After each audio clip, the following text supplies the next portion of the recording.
नमस्ते दोस्तों। तो आज हम देखेंगे कि स्ट्रिंग जो है वो इम्यूटेबल रहती है पाइथन में, इसका मीनिंग क्या है।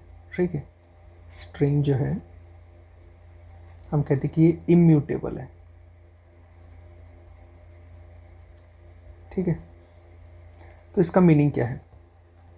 तो इम्यूटेबल मतलब क्या है बताइए। इम्यूटेबल का मतलब है कि something that cannot be changed, cannot be changed.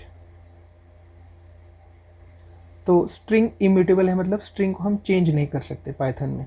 Okay, तो इसका मतलब है कि सपोज अगर मैं लिखूँ s is equal to A B C करके, अगर मैंने एक स्ट्रिंग बनाई तो इस स्ट्रिंग को मैं चेंज नहीं कर सकता। इसका मतलब ये हो गया। ठीक है, तो देखते हैं कि पाइथन में प्रोग्राम लिखे कि किस तरीके से इसका मतलब रहता है।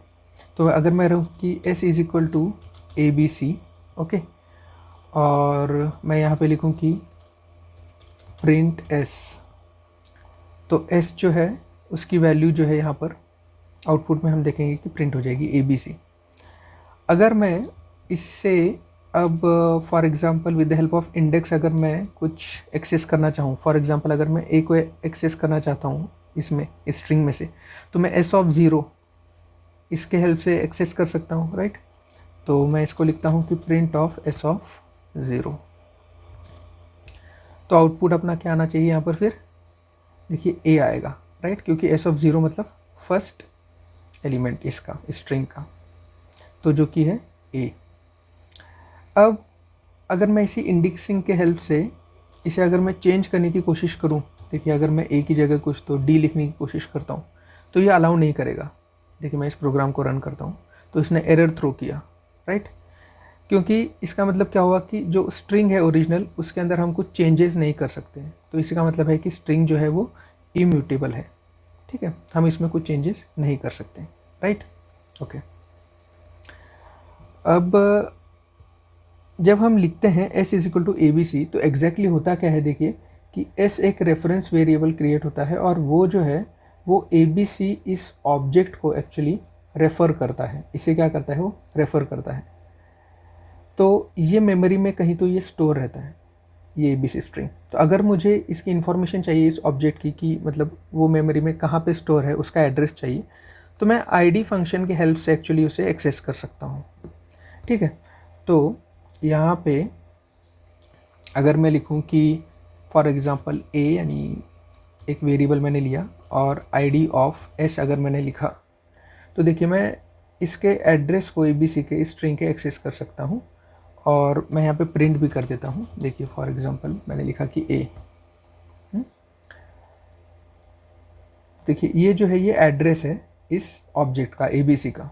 ठीक है, ओके। अब मुझे अगर सपोज फॉर एग्ज़ाम्पल इस एड्रेस के हेल्प से अगर इस स्ट्रिंग को प्रिंट करना है तो वो भी हम कर सकते हैं। ठीक है, तो उस चीज़ के लिए हमें क्या करना पड़ेगा, मैं एक मॉड्यूल यूज़ करता हूँ सी टाइप्स। ठीक है, और उसमें देखिए मैं डायरेक्टली ये स्टेटमेंट थोड़ा यूज़ कर रहा हूँ। ठीक है, तो यहाँ पर क्या है कि इसमें कास्ट फंक्शन के हेल्प से आप क्या कर सकते हैं कि मैंने ये जो एड्रेस है जो कि ए में स्टोर है इस स्ट्रिंग का, वो यहाँ पे पास किया इसको, और उसके हेल्प से मैं उस एड्रेस पे जो वैल्यू है वो अब एक्सेस करने की कोशिश कर रहा हूँ, उस वैल्यू को। ठीक है, तो देखिए अब मैं इसे रन कर रहा हूँ इस प्रोग्राम को, तो मुझे आउटपुट देखिए क्या मिला इस स्टेटमेंट का। इस स्टेटमेंट का आउटपुट मुझे क्या मिला कि ए पे जो एड्रेस है उस एड्रेस पे जो वैल्यू थी, यानी वो जो स्ट्रिंग थी, वो जो ऑब्जेक्ट था वो मुझे मिला, जो कि है ए बी सी।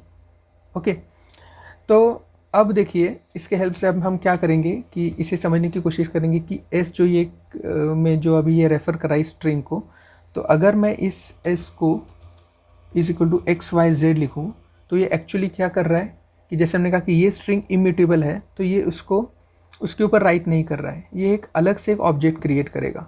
ठीक है, तो जब हम ऐसे लिखेंगे कि S is equal to X Y Z, तो एक्चुअली होने क्या वाला है, एक अलग से एक ऑब्जेक्ट क्रिएट होने वाला है। ठीक है, और एस जो पहले जो इस चीज़ को रेफ़र कर रहा था ए बी सी को, अब वो किस चीज़ को रेफ़र करेगा, इसे। और ये स्ट्रिंग जो है वो वैसी की वैसी रहेगी, यानी ये इम्यूटेबल ही रहेगी। ठीक है, तो देखिए मैं अभी इसमें आपको दिखाता हूँ कि जब मैंने लिखा S is equal to X Y Z और अब जब मैं प्रिंट कर रहा हूँ, यहाँ पे मैं थोड़ा एस लिख देता हूँ कि ये एस हम प्रिंट कर रहे हैं करके, ताकि हमें ज़्यादा ठीक से समझ में आए। और यहाँ पर भी मैं लिख देता हूँ कि स्टार्टिंग में एक्स एस जो था वो हमारा क्या था, और यहाँ पे मैं लिख देता हूँ कि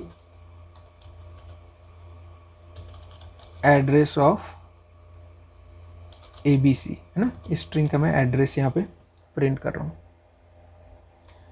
और यहाँ पे मैं लिख देता हूँ कि ओके ठीक है, इतना सफिशिएंट है थोड़ा समझने के लिए।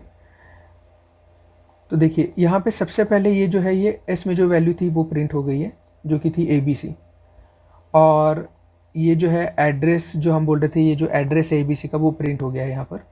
और यहाँ पर एस की वैल्यू जो हमने अभी चेंज कर दी है XYZ, वो प्रिंट हो गई है। अब कहने का मतलब है कि XYZ ये मेमोरी में अलग जगह पे राइट हुआ है और ये ओरिजिनल स्ट्रिंग वैसी की वैसी है। इसके लिए हम देखने के लिए क्या कर सकते हैं, देखिए अपने पास A में जो है इसका एड्रेस था ABC का, तो अगर S ने एक अलग से स्ट्रिंग क्रिएट की है तो ये ओरिजिनल स्ट्रिंग भी होनी चाहिए। तो हम अब अगर उसके एड्रेस के हेल्प से अगर उसे एक्सेस करना चाहें तो हम देख सकते हैं कि वो स्ट्रिंग वैसी की वैसी ही है मेमोरी में, प्रोवाइडेड जो गार्बेज कलेक्टर है उसने वहाँ से उसको हटा नहीं दिया है। ठीक है, तो अब मैं क्या करता हूँ कि यहाँ से A के अंदर जो एड्रेस था, तो मैं फिर से अब चेक करने की कोशिश करता हूँ कि क्या उस एड्रेस पे अभी भी वो ABC अवेलेबल है। तो यहाँ पे मैं लिख देता हूँ चेक स्ट्रिंग, और अब हम देखेंगे कि उस एड्रेस पे चेक करते हैं कि क्या स्ट्रिंग है करके, या फिर क्या वैल्यू है करके। तो देखिए हमने जब चेक किया तो ABC अभी भी स्ट्रिंग अवेलेबल है, यानी वो डिस्ट्रॉय नहीं हुई है। तो ये जो था ABC, ये स्ट्रिंग एक अलग थी जो कि इम्यूटेबल थी, जो हम चेंज नहीं, जो ये लिखने की वजह से चेंज नहीं हुई। रैदर क्या हुआ, एक अलग से एक स्ट्रिंग क्रिएट हुई और एस अब उसे रेफ़र करने लग गया है। ठीक है, तो होपफुली फ्रेंड्स ये जो आपको जो कंसेप्ट है कि पाइथन में जो स्ट्रिंग रहती है वो इम्यूटेबल है, ये क्लियर हो गया होगा। Okay, thanks.